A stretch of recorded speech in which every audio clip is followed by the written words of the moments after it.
Hello bro, kenapa muka lu kusut gitu? Capek banget bro, kerjaan gua banyak tekanan. Susah ya jadi pemimpin di Wakanda. Oh, banyak tekanan? Apaan? Lihat gua nih, banyak duit. Kok bisa bro? Gua malah gak ada dukungan sama sekali. Anggaran juga gak punya. Ya dari hasil nindas yang di bawah gua lah, apalagi. Lu gak kasihan gitu bro sama mereka? Bodoh amat aja bro. Emangnya mereka bisa apa? Yang penting hidup gua senang. Suara apaan tuh di luar? Gak tahu bro, kita cek yuk. Gas. Turunkan kepada arogan, hukum penindas rakyat. Alam teroris alam. Aduh bro, kayaknya gue di demo nih. Gue mesti gimana? Waduh, gue gak ikut-ikutan deh. Apalagi gue belum berkontribusi apa-apa. Mending gue mundur langsung. Bye, have a great day. Lo jangan tinggalin gue.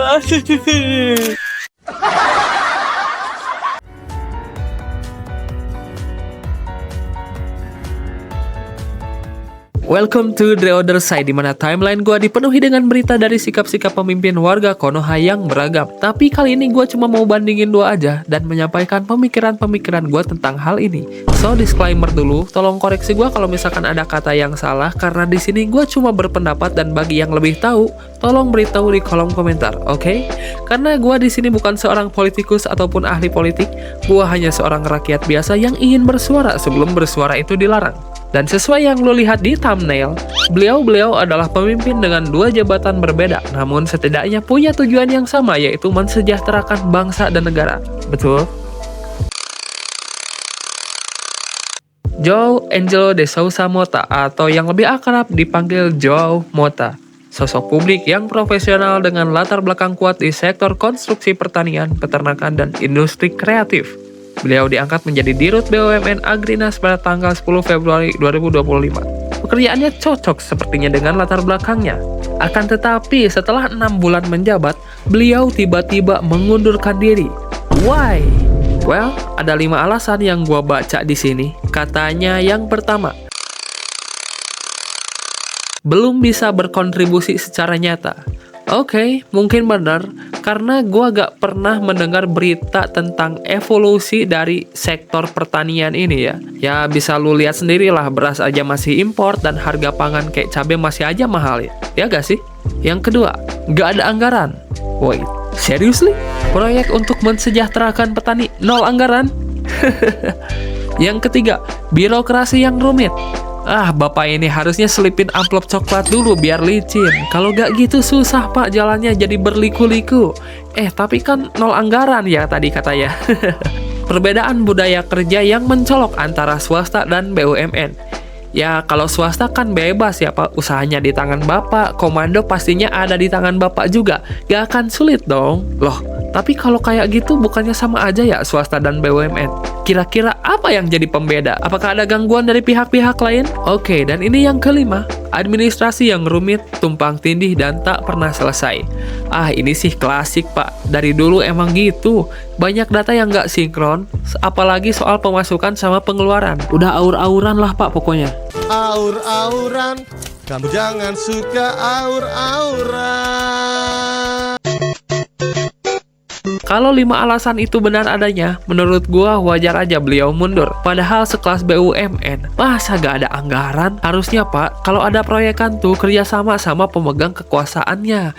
Yakin deh anggaran cepet cair. Nah kalau udah anggaran turun, bagiin dulu tuh anggarannya ke pemegang kekuasaan. Baru deh nanti birokrasi lancar, kerjaan bapak pun bisa satset kayak di swasta. Dan administrasi pun gak akan ribet pak. Yang kedua, Sudewo. Gua gak tahu panjangnya Sudewo apa, yang jelas Sudewo aja. Dia adalah mantan anggota DPR yang menjabat selama 2 periode dan terpilih jadi bupati-pati karena suara rakyat. Tapi kenapa malah mau diturunkan juga sama rakyatnya? Rakyat yang mana yang memilih dia? Wait, biar fair, gue juga ceritain dulu sedikit profilnya ya. Dia resmi dilantik menjadi bupati pada tanggal 20 Februari 2025, yang berarti berapa bulan tuh semenjak video ini dibuat? 6 bulan ya?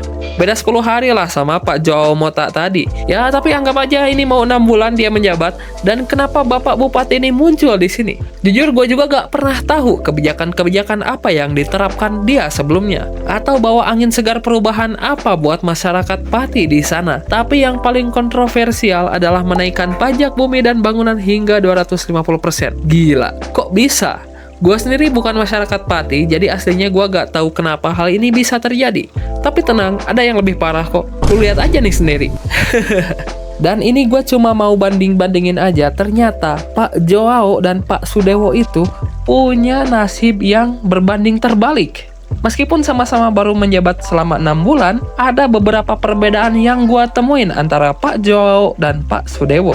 Perbedaan pertama, Pak Joao mundur, Pak Sudewo pantang mundur. Meskipun udah ada ancaman mau didemo massal untuk mundur, beliau malah nantangin loh.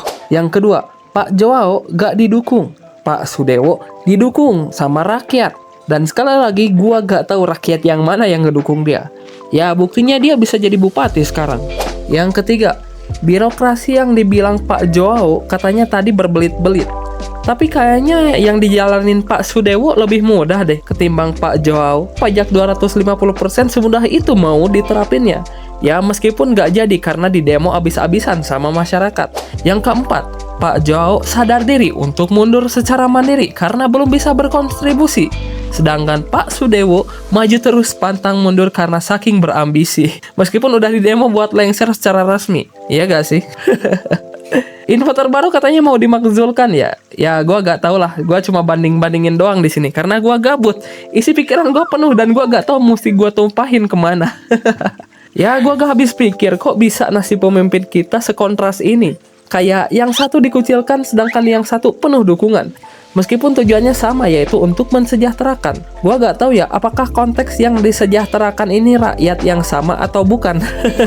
Gimana menurut lo tentang hal ini? Kalau lo punya pendapat boleh tulisin di komentar, oke? Sekali lagi video ini dibuat dari hasil pendapat dan ide pribadi gua. Jadi sorry banget kalau ada salah kata. Kalau lo suka videonya kasih like dan kalau gak suka dislike juga gak apa-apa. Share juga ke temen lo yang suka banding-bandingin orang dan adu nasib biar ikut ngasih pendapat di sini. Dan bagi yang belum subscribe jangan lupa subscribe. Gua Dre from the other side. Sampai jumpa di video selanjutnya. Thank you.